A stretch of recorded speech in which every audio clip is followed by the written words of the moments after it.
1, 2, 3, 4. How many knock sensors are bad out the door? Hey guys, Check Engine Chuck here. And when I started this YouTube page, it was very far after making my TikTok. And I wanted to be able to separate the two platforms differently. I don't want to just reproduce the same stuff that I make for TikTok and then put it on YouTube because honestly, the TikTok stuff, it really takes no time out of my day. I'm already talking to myself like a psychopath as I'm diagnosing and working on these cars. So it really, it's just not time consuming, yet we all know that YouTube is. So my thought process here to make this page a little bit different is that I'm gonna critique and talk about my own videos so that you guys know what's going on while I'm doing what I'm doing in the actual video. Um, I am in no way to preface this a teacher like some of the other guys like Scanner Danner, which by the way, you guys talk about him all the time. I really wish I had more time to watch YouTube and know who these guys were. Like I know of him and everything like that, but apparently a brilliant teacher. People ask me to teach. I don't feel like I'm quite at that level. So this is what I'm going to try to give to you is I'm going to try to explain more intricately what's going on in these videos, especially for the fact that my thought process when I'm shooting these things, that these videos are usually following my thought process, but a lot of stuff gets left out because I'm not straight recording the entire time. It's on my phone. So, all right, let's get into it. I picked a knock sensor video to start off. I'm going to let it play. I'm going to talk a little bit while it plays. Let's just, I don't know, let's wing it. Let's see how this goes. Let's figure out what's going on with this truck. Hey guys, Check Engine Chuck here, and I have this 2003 Silverado 2500 with a 6-liter, and it has repeat knock sensor codes. So the shop called me out here to dig in a little bit and see what I could find. Okay. For those of you that don't know who I am, the major scope of my business is I go out to other repair shops and I do some programming and coding.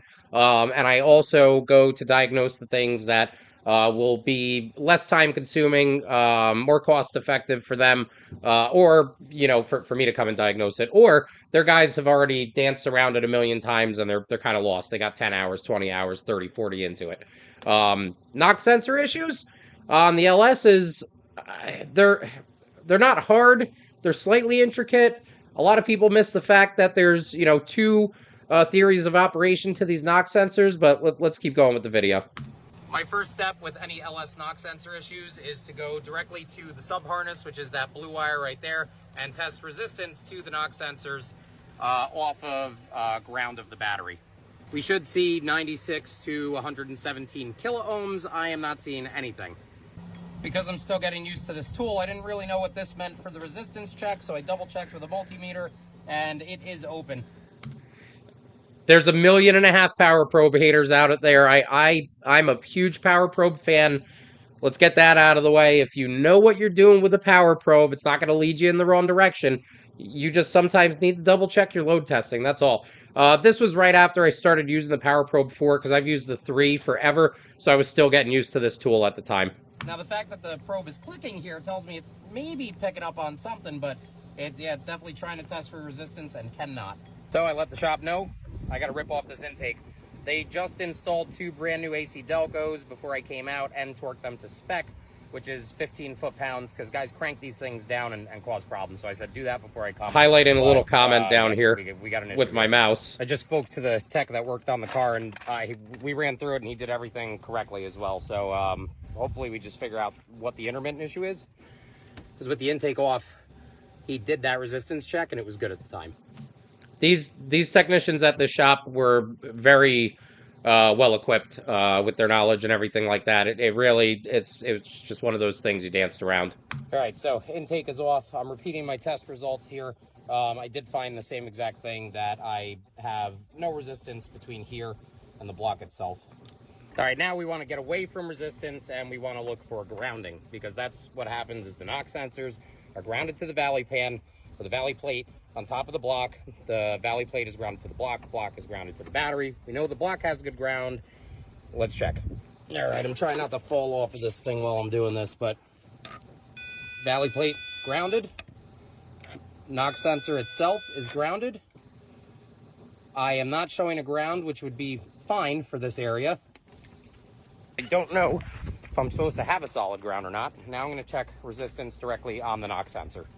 So using my meter instead of my probe, I'm in the knock sensor there. It's a valley plate, has nothing. Knock sensor to itself has nothing for resistance.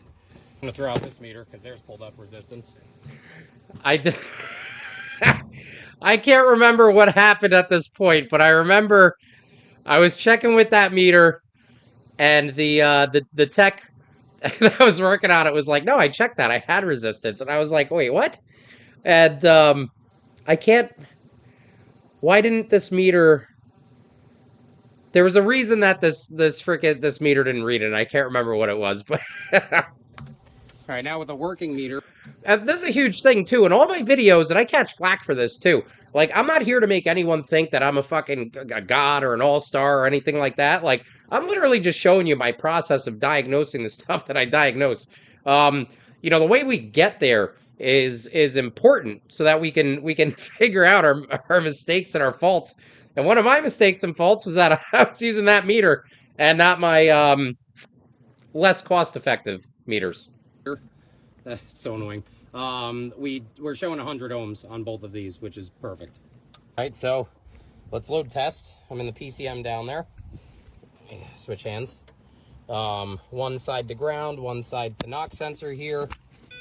All right, so we're in there. Oop, get back in there. There's our light bulb down at the bottom. Load. Now let's switch this to pin 50. Load testing in almost every situation is super crucial. One. Hard to see, but the wires to the PCM load test good. The knock sensors are showing proper resistance. I'm gonna look for AC voltage. Okay, so just for a quick measure, basically with a load test, all that you're doing is, if we are calling this a wire, we'll call this a wire. Okay, this dart. Basically, all I'm doing is putting a light bulb between this end of the wire and ground, and then I'm creating a power source to the beginning of the wire with everything else unattached. And I want to make sure that that light bulb lights up, and that means that the wire is capable of carrying a load. These knock sensors, like I said, they have two aspects to how they work. One is going to be general resistance. It's going to be looking at that resistance value when it's in a sitting state. And then when it's running, it's going to be looking for AC voltage to be fluctuating based on how much ignition knock there is or not. I'm trying my best to show you guys this without falling off of this truck. All right, so I'm on AC voltage right now. And I'm going to tap the exhaust. I'm creating knock, basically. I'm just creating knock. Reducing voltage. Now, move over to the other knock sensor. Get it in there real good. We let this AC voltage come down on here.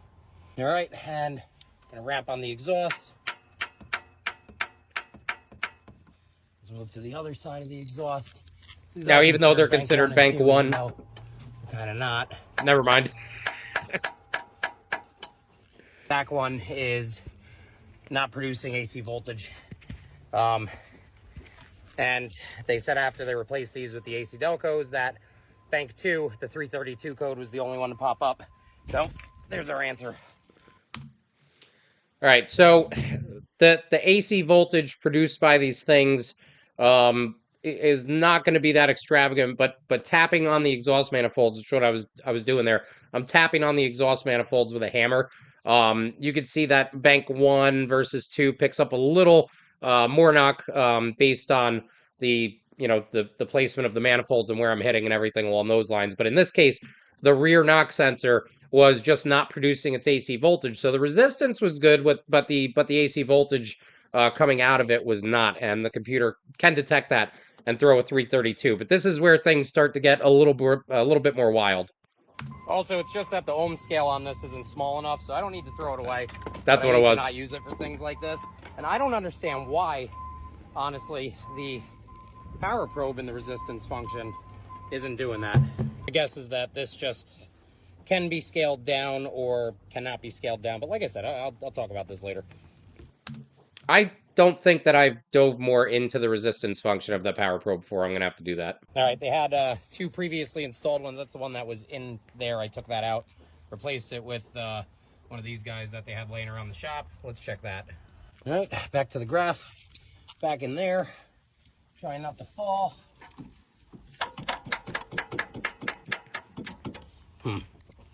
Not seeing anything there. I thought we had one that was gonna work here, but I'll show you this front one. Okay. Tap, I'm building 0.1 volts of AC voltage. Go to this one. Get it nice and seated.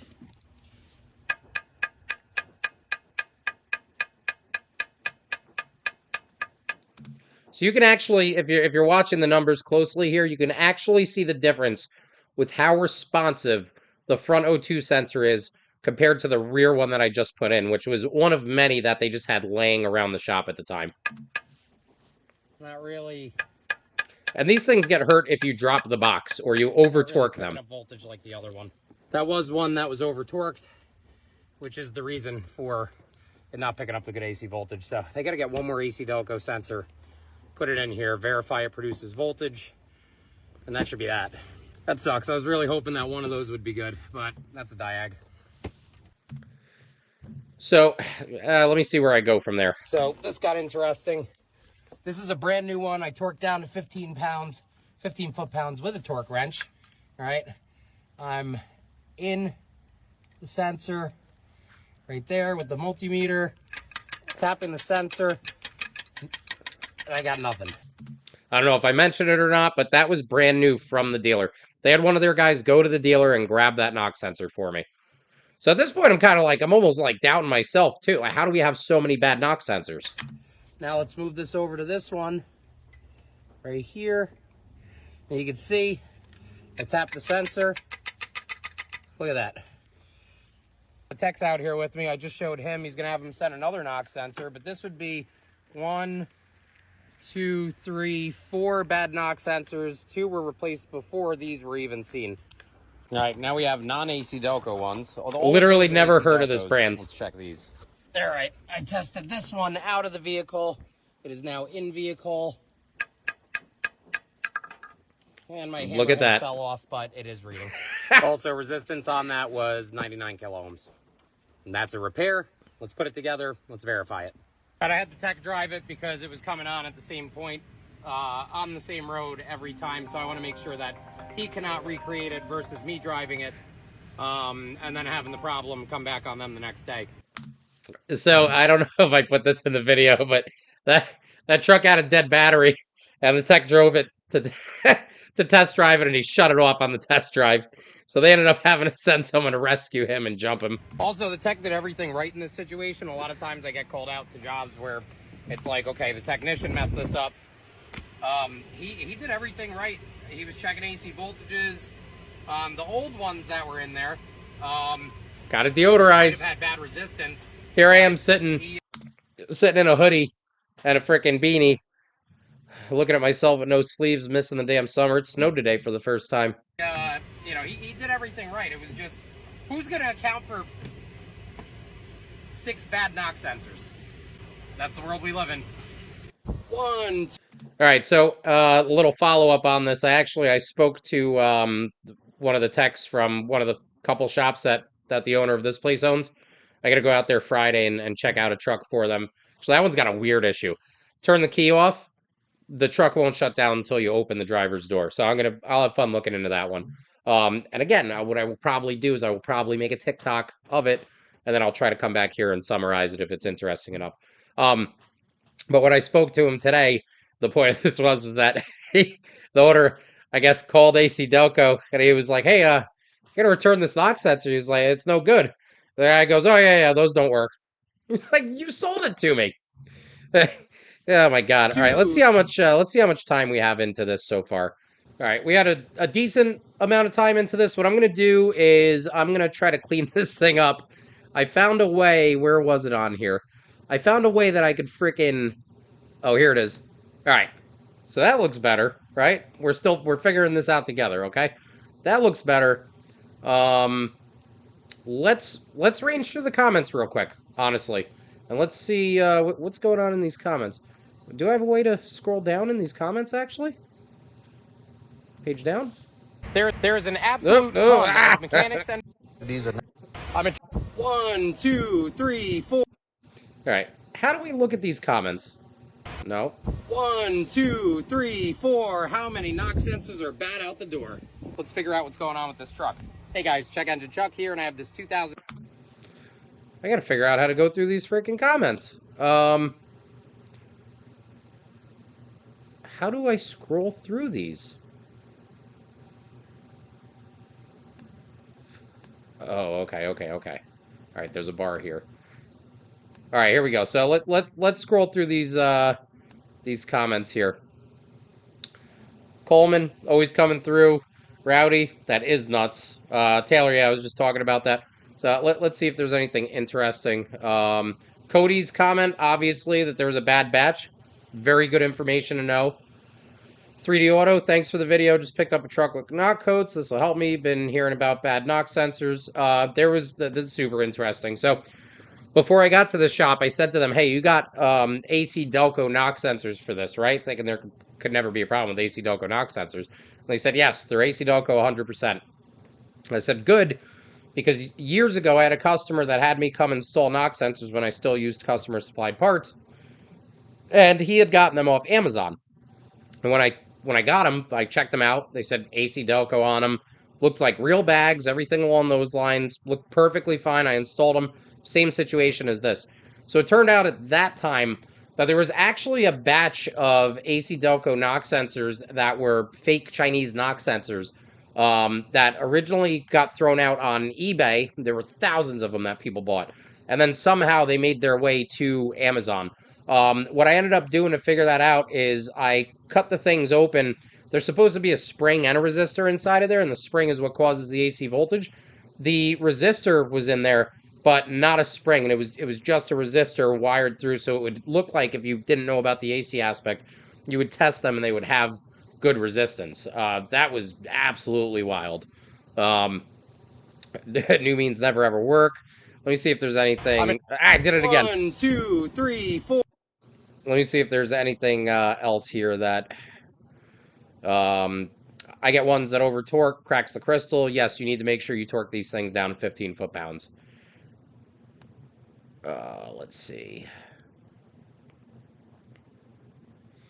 This guy said, not me going to the junkyard with DVOM. A lot of people were talking about fluke meters in this. I don't have a fluke meter. Honestly, I have someone tell me why fluke meters so good. Let's keep scrolling through these here. The problem here is that I don't have like a button to hit. I've had so many OEM defective knock sensors, but apparently this thing is 10 out of 10 Vine reference. Did I make a Vine reference? I don't know. You know what I'll probably do in the future videos if I keep doing this style is I'll go through the comments beforehand and I'll see if there are any comments that I can go off of to really, really add to this content with them. But for now, I guess I'm just going to stop there. I'll post this. I'll see how you guys react to it and everything. If you have any suggestions, I hate the background that I have, but I'm in my basement. I do have a green screen thing over there that I could set up. But yeah, give me any suggestions you guys have for this. I might even do another one of these tonight. We'll see. We'll see. But let me know in the comments. If you don't follow me or subscribe to me, please subscribe. I'm going to try to grow this channel as much as I can. If there's anything specific you guys want to see from these types of videos or anything along those lines, please let me know. I appreciate all you guys.